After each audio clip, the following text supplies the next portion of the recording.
Новите Шкода вагони. Внимание, снимките не са от България. Ами да, Метрополитен поръчаха 8 нови влака.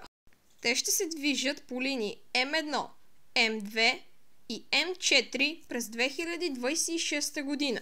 Чудите се, ами каква е целта?